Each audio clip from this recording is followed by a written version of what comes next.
මාලිගවත්ත කියන්නේ ඇත්තටම තදාසන්න ප්‍රදේශයක්, කාර්යබහුල ප්‍රදේශයක්, ඒ වගේම කලාකාරී, ഘോഷාකාරී පරිසරයක් තියෙන ප්‍රදේශයක්.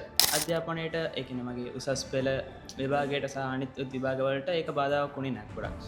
කියන එක ඔයා පවසනවා. ඔව් ඒක අනිවාර්යයෙන්. ඒ කියන්නේ අපිට ඕන දේ අපි තමයි ලබා ගන්න ඕනේ. ටාගට් එකක් තිබ්බද ජීවිතේ? අනිවාර්යයෙන් 3 කියන්නේ එක මගේ පොඩි ටාගට් එකක් විතරයි. ලුක් එක, මගේ ගම, ඒ කියන්නේ ෆස්ට් ඔෆ් ඕල් මගේ ගම. මගේ ගම නම කියද්දිම මාලිගවත්තේද. ඒ කියන්නේ සර්ලවම ටාගට් කරලා මං ගෙන මගේ ප්‍රතිඵලට මම වැඩ කරා. මං ඇක්සිඩන්ට් වුණු වෙලාවේ ඒකේ මගේ මාස 3 මං දැනගත්තා මගේ යාළුවා ගැන. මං ටීවී බැලුවේ නෑ. මං ෆෝන් යූස් කරේ නෑ. ඒකේ මං කාත් එක කතා ඒ වගේ බොරු කතා නම් මං කියන්නේ නෑ. මම මේ අවුරුදු දේවල් ගන්න මල්ලි කෙනෙකුත් අවුරුදු 4 නංගි කෙනෙකුත්. ඒගොල්ලන්ගේ පැත්තේ මොනවද ලැබුණු සහයෝගය? ගොඩක් කරදර කරා. ඉගෙන ගන්න ඕනේ තමයි. ඒ කියන්නේ ඔයාට ඕන ප්‍රතිඵලය ඔයා ලබා ගන්න ඕන. ඔයා තමයි වැඩ කරන්න ඕනේ. ඒ කිව්වේ ගොඩක් ළමයි යන පන්තියට ගියා කියලා ඔයාගේ ප්‍රතිඵලෙ එන්නේත් නෑ.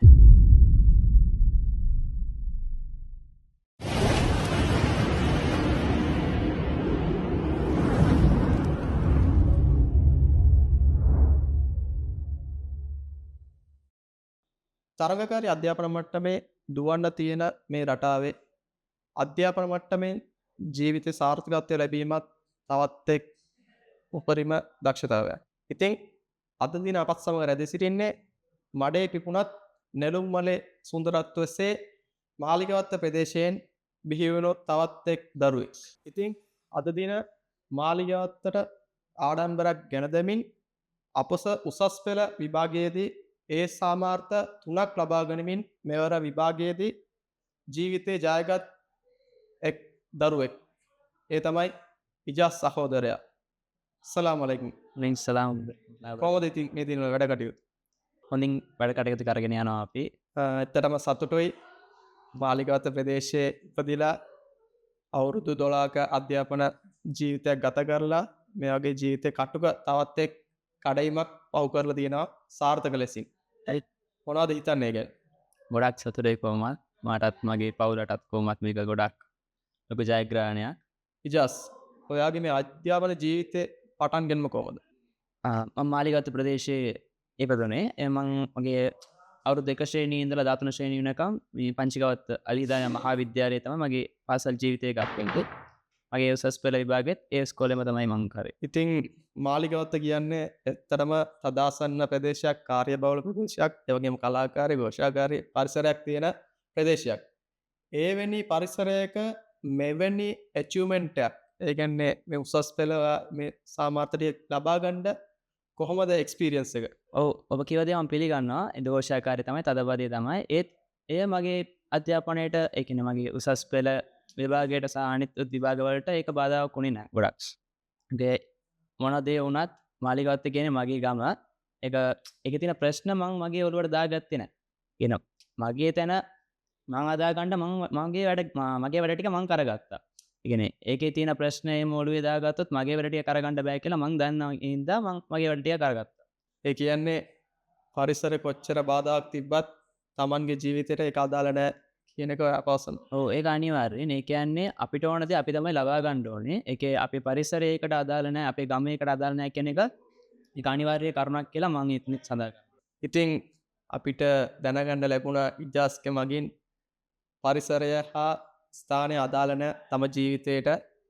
අපේ ජීවිතේ අපි තමයි ඉදිරියට කරගෙන යන්න ඕනේ. මොන බාධකාවක් ප්‍රශ්න තිබ්බත් අපේ ඉජාස්ගෙන් තව ඉදිරියේදී දැනගමු.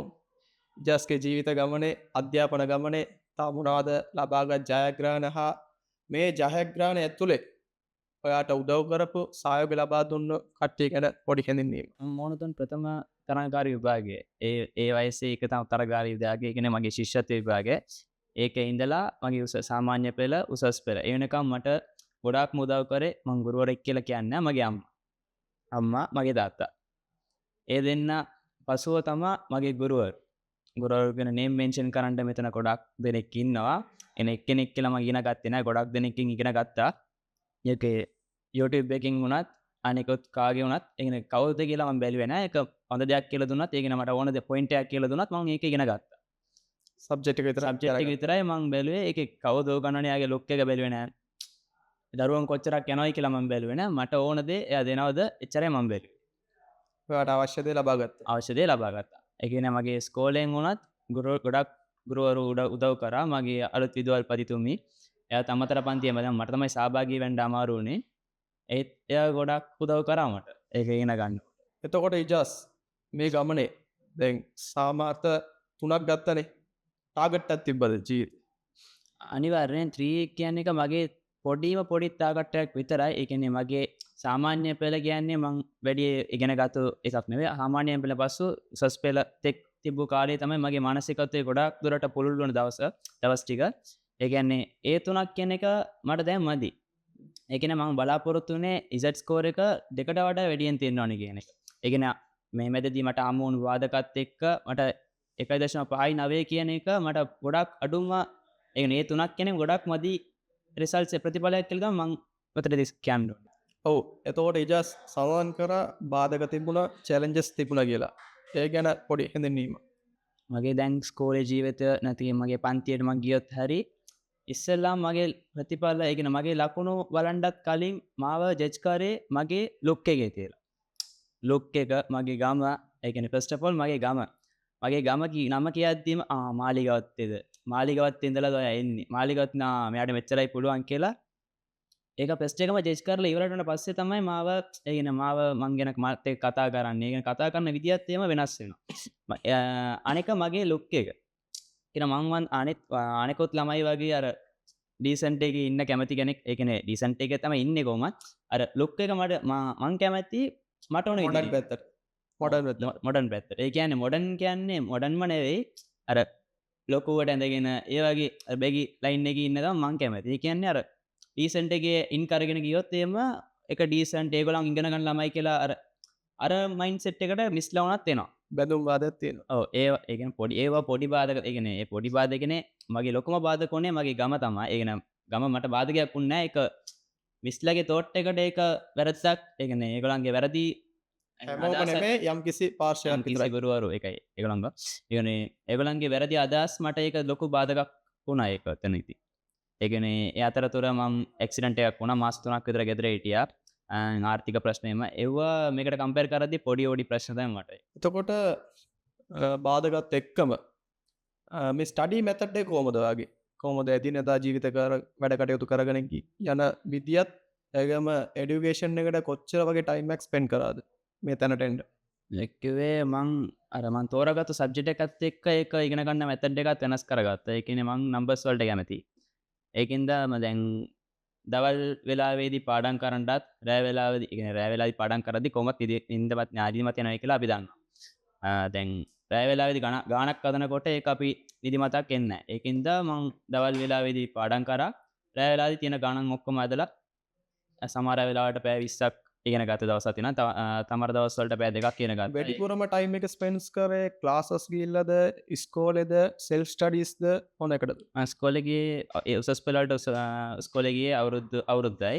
ඒකේ මං ඇක්සිඩන්ට් වුණාට පස්සේ ස්කෝලේ පැත්තට වැඩි යන්න හම්බුන්නේ නැහැ. මං බෙඩ් රෙස්ට් එකේ හිටපු ඉඳා සෙල්ෆ් ස්ටඩීස් තමයි වැඩියෙන්ම කරේ. ඒ කියන්නේ පන්ති ගියා සබ්ජෙක්ට් ඒ කියන්නේ සර්ලවම ටාගට් කරලා මං ගෙන මගේ ප්‍රතිඵලට මම වැඩ කරා. සෙල්ෆ් ස්ටඩීස් තමයි වැඩියෙන්ම කරේ.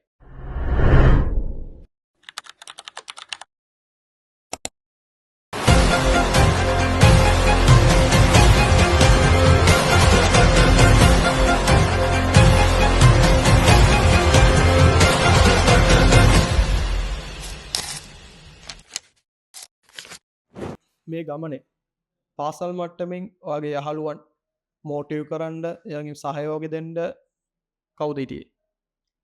ප්‍රශ්නය ආපුවට එක ස්තුතියි වෙන්න ඕනේ. ඒ කිව්වේ මම මට මෙන්ෂන් කරන්න ඒක අමතක වුණා. මම ඇක්සිඩන්ට් වුණු වෙලාවේ ඒ කිව්වේ මගේ මාස 3 මං දැනගත්ත මගේ යාළුවා ගැන. ඒ කිව්වේ ඔවුන් ඒ කියන්නේ මගේ යාළුවෝ ඒක බාධාවක් නොගෙන ඒ කිව්වේ ඒක මං වෙනුවෙන් ඒ කියන්නේ මාව පන්තියට එක්ක උස්සන් ගියා. උස්සන් ගෙනගෙන මාව එක්කන් ගියා. උස්සන් ගියා ඔක්කොම ඕන දෙයකට ලෑස්ති වෙලා තමයි මාව අර ගෙදර ඉදරම ගෙදරම හිටියේ නැහැ. ඒක මම එම පන්තියට මම සහභාගී වුණා. බෙඩ් රෙස්ට් එකේම හිටියේ නැහැ. උස්සන් ගිහිල්ලා එම ගොඩක් උදව් කරා මගේ යාළුවෝ. ඒක ලොකු සාර්ථකත්වයට මුල පුරනවා. ගොඩක් ලොකු සහයෝගයක් වුණා. දැන් මෙච්චර බාධක මැද මේ රිසල්ට් එක ආපු දවසේ මොන වගේ ෆීලිං එකක්ද තිබ්බේ? ඇත්තටම නිින්ද ගියේ නෑ මට. රෑ පුරා නිදාගත්තෙත් නෑ. ඒ කිව්වේ සතුට ගොඩක් සතුටුයි. ඒකින් තමයි මට ඉඳාගත්තේ නෑ. මං කාත් එක්ක කතා කරේවත් නෑ. අම්මට විතරයි මගේ ප්‍රතිඵලය දුන්නේ කියන පෙන්නුවේ. ගිහිල්ලා මං ආයේ නිකන් ඉඳගෙන හිටියා. මොනා කරන්නද කියලා දන්නෙත් නෑ මට ඒක. මොන වගේ සතුට ෆීලිං එකක් තිබ්බද? ඒ ගොඩක් සතුටුයි. දුන්න වෙලාවේ අම්මට රිසල්ට් එක පෙන්නන මගේ වෙලාවේ මූණ දකිද්දි ගොඩක් සතුටු වුණා. මං ඉතින් ඊට පස්සේ අම්මට ඩිස්ටර්බ් කරේ නෑ ඉතින්. අම්මත් නිදාගත්තේ නෑ. අම්මා රෑ ඉඳලා අම්මටත් කෝල් එනවා එහෙම. අම්මා සතුටෙන් ඉඳන් මාත් සතුටුයි. අම්මත් සතුටුයි තාත්තත් සතුටුයි. ඒක තමයි ලොකුම සතුට දෙමව්පියන්ගේ සතුට. වෙන මොකොත් මට දැන් ප්‍රතිඵල එන්නකම් ඒක මං හිතුවේ නෑ එච්චරක් ගොඩක් සතුටු වෙයි කියලා. ආවට පස්සේ ඒක එයි මං එක්ස්පෙක්ට් කරේ නැත්තේ කියලා දැන් හිතෙනවා මට. එතකොට ජස් එඩුකේෂන් එකට විතරද ෆෝකස් කරේ නැත්නම් එක්ස්ට්‍රා කරිකුලර් ඒ වගේ ස්පෝර්ට්ස් එකට සම්බන්ධ වුණාද? ඕන දෙයකට වැඩි. ඒ කියන්නේ මගේ එඩියුකේෂන් වලටත් මගේ ඕන වෙලාව මං දුන්නා. ස්පෝර්ට්ස් වල යාළුවත් එක්ක ක්‍රිකට් ගන්නත් ගියා, පූල් ටේබල් ගන්නත් ගියා. ඕන දෙයකට මං ගියා. ඒ කිව්වේ ප්‍රතිඵල ගත්ත ගමන් එමොම කියන කතාවක් වගේ වැය 24ක් මම පාඩම් කරන්න ඕනේ, නිදා ගන්න ඕනේ නෑ. අර කාත් එක්කත් කතා කරේ නෑ මම. ඕවර් ස්ට්‍රෙස් වෙන්නේ නැතුව. ඔව්. මං ටීවී බැලුවේ නෑ. මං ෆෝන් යූස් කරේ නෑ. ඒ කිව්වේ මං කාත් එක්ක කතා ඒ වගේ බොරු කතා නම් මං කියන්නේ නෑ. මං හැමදේම කරගෙන තමයි මං මේ ප්‍රතිඵල ගත්තේ. ෆියුචර් ප්ලෑන් එක කොහොමද? ෆියුචර් ප්ලෑන් දැන් මට ඒ කියන්නේ මං හිතපු එකටත් වඩා ඒ කිව්වේ යුනිවර්සිටි යන්න ඕනේ කියලා දැන් ආසාවක් තියෙනවා. ඒකේ දැන් රිසල්ට් ප්‍රතිඵල ආවට පස්සේ මම අහන්නේ ඉඳා ඒකත් එක්ක මට තව ආසාව වැඩි වෙලා තියෙන්නේ. ඉන්ෂාල්ලා හොඳ කැම්පස් එකකට යන්නත් ඕනේ. මං අනික මගේ CA එක ෆලෝ කරනවා. ඒකත් කම්ප්ලීට් කරන්න ඕනේ. ඒකත් කරගෙන තමයි මේ A level එකත් ටාගට් කරේ. ඔව්. AAT කරගෙන හිටියා. දැන් AAT ජූලයි වල කම්ප්ලීට් වෙයි. ඊට පස්සේ CA. ගෙදර සහෝදර සහෝදරයෝ දැන් මේ අවුරුද්ද ඒවල ගන්න මල්ලි කෙනෙකුත් අවුරුදු 4 නංගි කෙනෙකුත් ඒගොල්ලන්ගේ පැත්තේ මොනවද ලැබුණ සහයෝගය? ගොඩක් කරදර කරා. ඒක තමයි ගොඩක් සහයෝගී වුණේ මට. ඒ කියන්නේ බාධාවක් වුණේ නෑ මට. ජස් මේ ගමනේදී දැන් ඔයාගේ ඊළඟ බැචස් ජූනියර්ස්ලා ඉන්නවා. ලංගිල මල්ලිලා. ඒගොල්ලන්ට මොනවද කියන්න තියෙන්නේ? ඉගෙන ගන්න ඕනේ තමයි. ඒ කියන්නේ ඔයාට ඕන ප්‍රතිඵලය ඔයා ලබා ගන්න ඕන. ඔයා තමයි වැඩ කරන්න ඕනේ. ඒ කිව්වේ ගොඩක් ළමයි යන පන්තියට ගියා කියලා ඔයාගේ ප්‍රතිඵලෙ එන්නෙත් නෑ. පැය 24ක් පාඩම් කරා කියලා ඔයාගේ ප්‍රතිඵලෙ එන්නෙත් නෑ. ඔයාගේ කැපැසිටි ඔයා දන්නවා. ඔයාට එන්න ඕන ප්‍රතිඵලත් ඔයා දන්නවා. ඒකින්ද ඔයාට අනුව ඔයා වැඩ කරන්න. කවුරුත් කියනවා ඒ කියලා ඔයාගේ සබ්ජෙක්ට් එක වෙනස් කරන්නත් යන්න එපා. පාඩම් කරන මෙතඩ් එක වෙනස් කරන්නත් යන්න එපා. සර්ලා මාරු වෙන්නත් එපා. සර්ලා ඊටි නැත්තත් හරි ඔයාගේ රිසල්ට් එක වැඩ ගන්න පුළුවන්. අඩුම ටිප්ස් තුනක් මොනවද කියන්නේ? මගේ ටිප්ස් තුන නම් මං කියන්නේ මගේ එක්ස්පීරියන්ස් එකෙන් මං කියන්නේ අයගේ ඉහළම කැපවීමක් තියන්න ඕනේ. ඊටත් වඩා උඩින් තියන්න ඕනේ ඊගෝ එක. ඊගෝ එක කියන්නේ ඔයාට කෙනෙක් අපහාස කරොත් එයාට ඔයාගේ කටින් උත්තර දීලා වැඩක් නැහැ. ඒ කියන්නේ ඔයා දැන් ලකුණු 30ක් තියාගෙන ඔයාගේ කතාව දැන් වැඩි කතා කරොත් එයා හිතන්නේ මෙයා කතා කරන එක මං ගණන් ගන්න නැහැ. ඒ කියන්නේ මොකොත් කරේ නැති එකෙක් කතා කරන එක කවුරුත් අහන්නෙත් නැහැ. දැන් මං කතා කරන එක ඔයමෝම අහනවා. ඒ කියන්නේ මං මගේ උත්තරේ දුන්නේ මගේ ගුරුවරට උනත් සමහර ගුරුවරට උනත් මං මගේ යාළුවට උනත් මං ඒ උත්තරේ දුන්නේ මගේ ඊගෝ එකෙන්. ඒ කියන්නේ මගේ ලකුණු 100න් 100 උනත් මං අරගෙන තමයි උන්ත් එක්ක ගිහලා කතා කරේ. ටාගට් එක ඇචීව් කරලා තමයි රිප්ලයි එක අචීව් කරලා රිප්ලයි එක දෙන්න ඕනේ. ඒක තමයි මගේ ඊළම ටිප් එක. දැන් හිතනවා නම් මට A level කරන්න බෑ අමාරුයි කියලා ඔයා ඊළඟ ජෙනරේෂන් එකක් හිතනවා නම් මොනවද දෙන මැසේජ් එක? මහව බලන්න. එච්චරයි මං කියන්න ඕනේ. ඒ කිව්වේ මං එතන O level වලට මගේ 9 A's නෑ. at least 1 A එකක්වත් නෑ. මට තියෙන්නේ එක B එකයි. මං සයන්ස් ෆේල්. ඒ කියන්නේ අනිත් ඔක්කොම CS තමයි මට තියෙන්නේ. දැන් මට පුළුවන් නම් ඔයාට බැරි කියලා ඔයා හිතා ගන්න. ජස්ට් දෙයක් අහන්න. සක්සස් එකේ සීක්‍රට් එක මොනවද? ඊගෝ. එච්චරයි.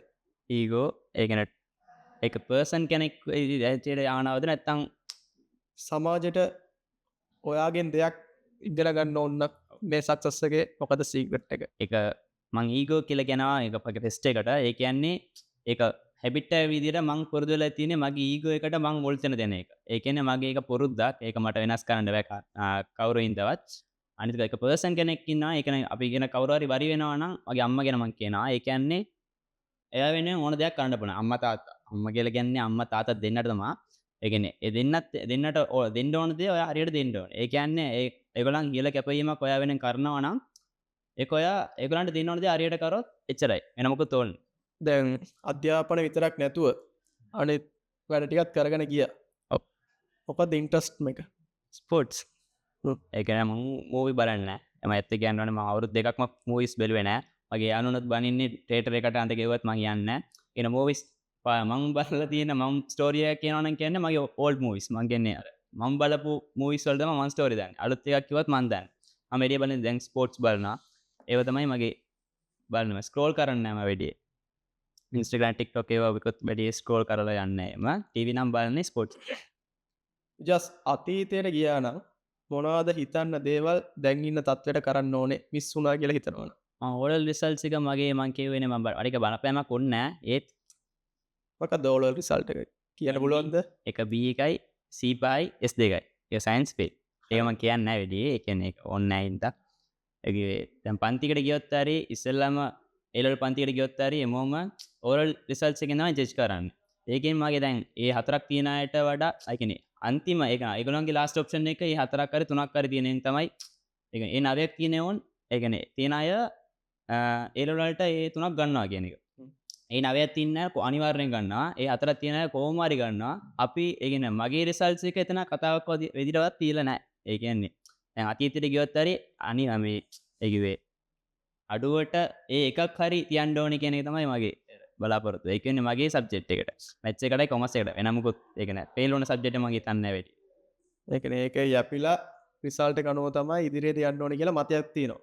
ඉගුවේ ඒ කියන්නේ ගුරුවරුන්ගේ මතය මගේ මතය වෙන්නේ නැහැ කවදාවත්. ඒ කිව්වේ මට අර මගේ ඕරල් රිසල්ට්ස් එකේ මේක තව ටිකක් වැඩි වෙන්න තිබ්බනේ කියන හිතන සබ්ජෙක්ට් එක තමයි කොමර්ස් එකයි මැත්ස් එකයි එච්චර. වෙන මොකුත් මම වෙලී හිතන්නේ. ඉජස් අපි පොඩ්ඩක් යමුද ඔබේ ප්‍රදේශයට මාලිගාවත්. මාලිගාවත් ගැන තව මොනවද කියන්න තියෙන්නේ? අලියවත්ත මං ඉපදුන දවසේ ඉඳලා තාමත් ඉදිරියටත් ඉන්න යන ගම මගේ මාලිගාවත්ත ගම. ඒ කියන්නේ ඒක මගේ ඉගෙනීමටත් තව බාධාවක් වෙලා නැහැ. ඒ කියන්නේ බාධා තියෙනවා නම් කියන්නේ මේක බාධා තියෙන මිනිසුන්ට. අපි ඉගෙන ගන්නවා නම් අපිට කවුරුත් බාධාවක් කරන්න එන්න. අපි හොඳයි නම් අපි හොඳයි. අපි ඉන්න ගම ඒකට අදාළ වෙන්නේ. මාලිගාවත්තේ දැන් මීට කලිනොත් හොඳ ප්‍රතිඵල එilla තියෙනවා. ඒ ගැන කවුරුත් කතා කරන්නේ. ඊට පස්සේ එනොත් එනවා කොහොමද? දැන් මාත් ඉන්නවා. ඔව් දැන් මාත් ඉන්නවා. ඊට පස්සේ මගේ ජෙනරේෂන් අනිත් ජෙනරේෂන් එනවා. ඒ ගැන කවුරුත් කතා කරන්නේ. ඒක කතා කරනවා නම් කතා කරන්නේ කොන් කරන විදියට බෑඩ් පොයින්ට්ස් විතරයි කතා කරන්නේ මෙතන. වැරදි දේ විතරයි වැරදි දේ විතරට ඒ කියන්නේ ඒක විතරයි මිනිස්සු කතා කරන්න කැමති. හොඳ දේ කවුරුත් කතා කරන්න කැමති. හරි. විශේෂයෙන්ම ජස් ඔයා කතාවේ සඳහන් කරා ඔයාගේ දෙමව්පියන් තමයි මූලික හේතුව කියලා. ඔව්. දෙමව්පියන්ගේ පැත්තෙන් ගොඩාක්ම ඔයාට ලැබුණු සපෝට් එක මොනවද? ඔයාගේ පැත්තෙන් දෙමව්පියන්ට ලැබුණු සපෝට්. මාපැන්ගෙන් පැත්තෙන් තමයි සම්පූර්ණ සහයෝගය ලැබුණේ. මා කෙරෙහි ඒගොල්ලන් තිබු විශ්වාසය. ඒක තමයි මෙතෙක් දුරට මාව රැගෙන යන්න ලොකුම හේතුව වුණේ. ඒ කියන්නේ දැන් මගේ අම්මා වුණත් මං දෙයක් කරනවා නම් ඒක හරි කියලා. ඒ කියන්නේ හරි කොහොමත් මම වැරද්දක් කරන්නේ නැහැ කියලා එයා දන්නවා. ඒකින්ද මං මොන දේ කරත් ඒකට සහයෝගය දෙන්න මගේ අම්මා තාත්තා කැමති. ඒකයි මම මේ ප්‍රතිඵලය ගන්න ගොඩක්ම සහයෝගය වුණේ. ගම වෙනුවෙන් මොනවද ඉදිරියට කරන්න ඉන්නේ? මේ දායකත්වය මගේ පුළුවන් ආකාරයට මගේ සහෝදරයන්ට ලකුණු වැඩි කරගන්න මම උදව් කරනවා වගේම දැන් ලකුණක් ගන්නවා නම් ඒක අපේ උත්සාහයෙන් විතරයි ගන්න පුළුවන්. ඒකට තියෙන අනිකුත් වැරදි මතයන්නේම අදාළ නැහැ කියන එකට තමයි මගේ මේ කතාව උදාහරණයක් ලෙස මම ලබා දෙන්නේ. ඇත්තටම ලොකු ජීවිතේට බාධාවක් තරඟකාරීත්වයක් චැලෙන්ජ් එකක් මුහුණ පාලා තමයි ජස් මේ සාමාර්ථ ටික ලබාගෙන තියෙන්නේ.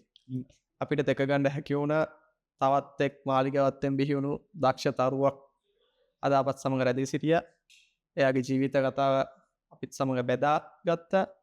ඉතින් ඔබ සියලු දෙනාට අපි පවසන්නේ ජීවිතේ බාධක කියන්නේ පුංචි දෙයයි. ඉතින් අපි ඒක තමයි මග හැර අපේ ගමන ඉදිරියට යන්න ඕනේ.